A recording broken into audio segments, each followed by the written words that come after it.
ఇటు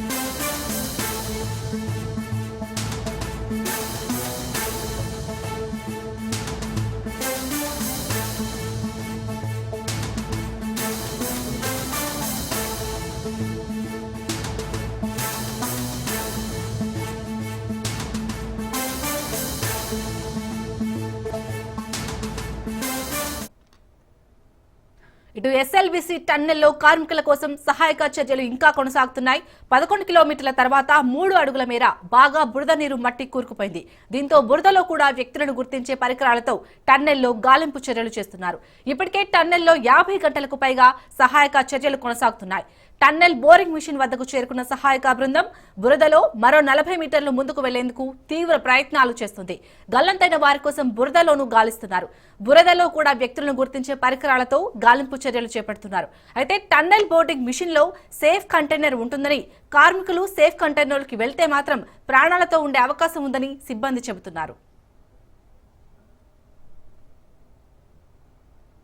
సంఘటన ఎస్ఎల్బీసీ టన్నుల్లో విషాదకరమైనది కాదు, దిగ్భ్రాంతికరమైన మమ్మల్ని అందరినీ కూడా కలిసివేసింది. తెలంగాణ ప్రజలనే కాదు, మొత్తం భారతదేశం ప్రజల్లో కూడా.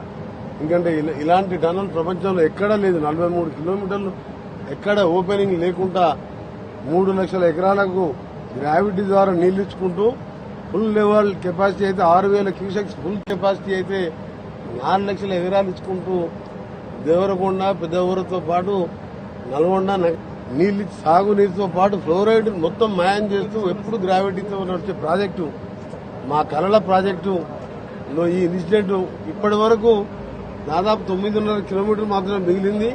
ఏ ఒక్క చిన్న ఇన్సిడెంట్ జరగకుండా జయప్రకాష్ రాబిన్స్ అనే పెద్ద కంపెనీ చేపట్టడం ఎక్కడ కూడా ఒక సంఘటన జరగలేదు. అని ఇంత పెద్ద సంఘటన ఒకటేసారి జరగగానే నిజంగా కూడా అందరం కూడా బాధపడుతూ మాది ఒకటే కోరిక, మాది ఒకటే, మేము దేవుని ప్రార్థించేది ఒకటే.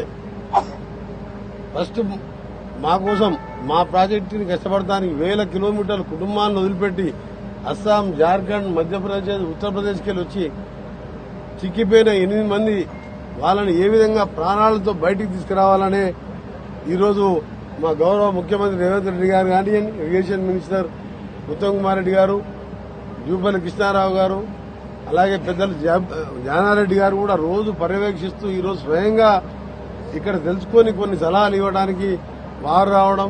మాదల్లా ఒకటే, ఇక్కడ మేము ఉన్నది బాధపడేది ప్రాజెక్టు ఎందుకో ముందో మళ్ళా చేసుకుంటాం.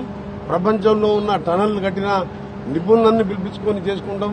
కానీ ఆ 8 మందిని ప్రాణాలతో తిరిగి రావాలనే ఆ శ్రీశైల మల్లారాన్ని కూడా ప్రార్థిస్తున్నాం.